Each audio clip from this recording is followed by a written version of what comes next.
Olá, aqui quem fala é o Davi e seja muito bem-vindo a este humilde canal. A dica de hoje tá pra lá de sinistra e veio do nosso querido irmão Johnson Michael, que mais uma vez fica o agradecimento a esse irmão de fé e batalha. Ele lembra de uma matéria, um caso que chamou muita atenção aqui, tomou conta inclusive da grande mídia, o que desmente a narrativa de agora, você vai entender do que eu tô falando, aconteceu nos anos 70 e foi sobre o bebê diabo.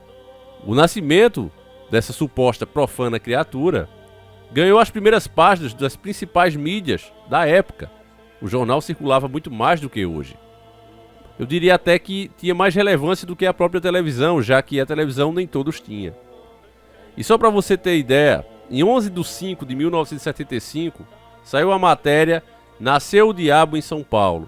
12 de 5 do mesmo ano, 75, bebê diabo desaparece. 13 de 7 do mesmo ano, feiticeiro irá ao ABC expulsar o bebê diabo. 14 de 5, bebê diabo do ABC pesa 5 quilos. 15 de 5, bebê diabo inferniza padre do ABC. 16 de 5, nós vimos o bebê diabo. 17 de 5, povo vai ver o bebê diabo. 18 de 5, procissão expulsará o bebê diabo. 19 de 5, viu o bebê diabo e ficou louca. 20 de 5, santo previu o bebê diabo. 21 do 5, bebê diabo nos telhados das casas do ABC. 22 do 5, médico afirma o bebê diabo nasceu no ABC. 23 do 5, diabo explode mundo em 1981. 24 do 5, bebê diabo parou o táxi na avenida. 25 do 5, fazendeiro é o pai do bebê diabo. 26 do 5, bebê diabo viaja para ver o pai. 27 do 5, bebê diabo aparece no lugar do eclipse. 28 do 5, mais 7 viram o bebê diabo. 29 do 5, bispo morre de medo do bebê diabo. 30 do 5, bebê diabo arrasa com o ritual de um bandista. 31 do 5, fanáticos ameaçam bebê diabo do ABC. 1 do 6, sequestrado bebê diabo. 2 do 6, bebê diabo à morte. 3 do 6, bebê diabo foge para o Nordeste. 4 do 6, padre de Marília, eu acredito no bebê diabo do ABC.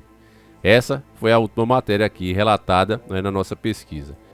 Por que é que eu falei isso tudo para você e fiz questão de ler? Né? Bastava eu dizer que passou mais de um mês. Mas eu fiz questão de mostrar para vocês isso aqui, porque uma das cartas que nós conhecemos do joguinho dos donos do mundo, que eles fizeram questão de expor, e assim que isso começou a dar uma repercussão, todo mundo viu que as cartas daquele jogo, as estratégias do jogo estavam acontecendo literalmente. E o que chamava mais atenção é que era um jogo antigo, criado em 1995. Logo que isso começou a ganhar grande repercussão e as pessoas, olha, como é que pode uma coisa dessa? Tem detalhes aí. Aí ele foi tirado de circulação. Hoje você consegue comprar algumas cartas, mas são de pessoas que tinham o original e fizeram cópias. O original mesmo você praticamente não encontra. E dentro dessas cartas, uma que está sendo muito usada agora, principalmente pela grande mídia, é a que nós conhecemos como reescrevendo a história. Ora, meus irmãos, se você reescreve a história, você tira a chance, qualquer chance da pessoa saber o que acontece agora. Porque apenas conhecendo o passado, a gente consegue compreender o presente e ter uma ideia do futuro. Se você tira esse direito das pessoas, é óbvio que elas vão ficar com a sua versão e vão entender o que você quer que elas entendam e vão esperar para um futuro o que você quer que elas esperem. É nesse passo que a gente anda hoje em dia. E por isso mesmo é que a Super Interessante fez uma matéria em 2017 explicando que isso aí foi um sensacionalismo de um repórter chamado Marco Antônio Montando, que era da Folha de São Paulo. Ele foi de fato conferir essa criança que nasceu isso em 1975, maio de 1975 para ser mais preciso, e ele viu que de fato nasceu uma criança com 2 salências na testa, lembrando os chifres, e um prolongamento no cóccix, que seria o rabo. Mas, segundo as explicações científicas hoje, né, que normalizam tudo, não explicam como acontece. Diz só que é uma anomalia e ponto final. Né? A gente tem falado disso aqui, está nascendo. Você vê que para muitas pessoas, muitas religiões, muitas crenças, isso eram sinais. Sinais, meus irmãos, de épocas difíceis que estamos atravessando. Em determinadas épocas da humanidade, essas crianças ou eram idolatradas ou até temidas. Né? Mas hoje é tratado com a maior naturalidade possível. Isso não é uma coisa ruim, mas também mostra como a humanidade tem perdido o seu senso de espiritualidade. Então na matéria da Super Interessante eles seguem dizendo que eles tiraram a limpo, né? Falaram com os especialistas e era apenas uma má formação, e o repórter nesse caso quis fazer uma história de terror em cima, o que não explica como é que as outras também seguiram o mesmo caminho. Nós sabemos que a mídia é Ctrl+C, Ctrl+V, né? Faz de tudo para se aproveitar e faturar com isso, seja em que caso for. Eles não estão nem aí. Para eles o que vale é os números. Mas, como a gente tenta aqui fazer uma matéria passando o máximo possível dos fatos, existe essa versão hoje em dia, como eu disse para você, que foi criada em 2017. Mas o que é que falava naquela época? O que é que as pessoas diziam? É isso que a mídia não quer trazer para você, mas nós trazemos aqui. Esse, inclusive, é o nosso trabalho. E eu digo nosso porque somos todos nós juntos que acabamos escolhendo os próprios conteúdos e juntos abrindo a nossa mente. Então o que se fala hoje é isso, né? Que era apenas um fenômeno e a mídia sensacionalizou em cima para ganhar audiência, né? Chocar a população e não passava de uma anomalia. Ponto. Você nem precisa ver o vídeo, né, se você concorda com eles. Agora, o que o povo acreditava, o que tinha na matéria que fez tanta gente acreditar e acredita até hoje, que havia algo a mais nisso aí, que era um sinal do que viria pela frente, você vai saber agora. E como não há tempo a perder, pega agora mesmo o bolo de fubá com café e vamos iniciar o nosso quadro.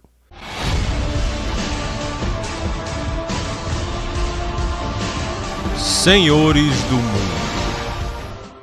O dia 11 de maio de 1975, Dia das Mães, seria um domingo sem grandes novidades como qualquer outro Dia das Mães naquela época.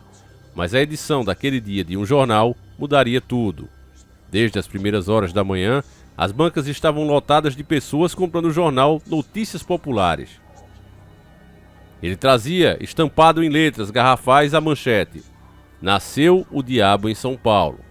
Todos queriam saber a história do bebê que tinha nascido no hospital de São Bernardo do Campo, com chifre, rabo e ameaçando todo mundo assim que nasceu, pois o bebê podia falar. Depois da notícia, milhares de pessoas começaram a falar sobre o bebê, e alguns relatavam ter tido terríveis experiências ao chegar perto dele. Uma testemunha disse que o viu soltando fogo pela boca. Outra jurava que seu corpo era coberto de pelos. Houve inclusive relatos dos repórteres que tentaram entrevistar as enfermeiras, e todas elas, antes de começarem a falar do tal bebê, precisavam rezar um Pai Nosso e diziam que aquilo ali era um assunto muito pesado. E os relatos não pararam por aí. Durante os 37 dias que seguiam as matérias, mais e mais relatos iam se somando às páginas dos jornais. Pessoas que diziam que o bebê pulou nos telhados, outras que o viu pedindo sangue para beber. Até pacientes do jornal que estavam perto do quarto dele disseram ter visto a criança pular do 3º andar e chegar ao chão sem problema nenhum e sair em um carro preto. Muitos acreditavam que esse carro estariam levando ao inferno. Relatos como esses não paravam de chegar, até que, simplesmente, depois dos 37 dias, da mesma forma como surgiu, desapareceu sem deixar vestígios. Até hoje, ninguém sabe bem ao certo o que aconteceu com a criança, com os chifres e o rabo. Eu tenho uma teoria. Acredito que essa criança virou sindicalista, começou a organizar greves, depois montou um partido e hoje se tornou presidente. Desconsidere essa parte. Mas voltando a falar sério, meus irmãos, uma coisa que é incrível é que essas coisas envolvendo o sobrenatural, elas chegam e desaparecem de forma muito rápida. Hoje, esse caso é considerado apenas como um sensacionalismo da mídia. Inclusive, ele virou estudo. Tem livros que falam sobre ele, como, por exemplo, Espreme que Sai Sangue, um estudo do sensacionalismo na imprensa de Danilo Agrimani, e nada mais que a verdade, a extraordinária história do jornal Notícias Populares de Celso Campos. Saiu até um documentário em 2002, né, sobre as lendas urbanas, chamado Nasceu o Bebê Diabo em São Paulo, de Renata Druck, que coloca essa história entre outras lendas urbanas paulistas. É assim que a mídia trata sempre que envolve o paranormal. Existia um cara, família, e agora me deu completamente um branco, mas era um cara que fazia uns desafios estranhos e bizarros, e ele dizia que tinha pacto, que aquelas proezas vinham justamente disso, desse pacto que ele tinha feito, e hoje não se pode mais mostrar nada porque os desafios que ele fazia eram pesados. Colocava o Zóio, por exemplo, no chinelo, né? Tem o YouTube Zóio que fazia uns desafios bizarros Mas o que o cara fazia já naquela época, nos 80, finais dos anos 80 para 90, deixava ele no chinelo. E nunca foi provado que era algum tipo de truque, muito pelo contrário, né? Mas aí, de repente, esse pacto teria chegado ao fim e ele continuou fazendo as bizarrices até que um desses desafios ceifou a vida dele.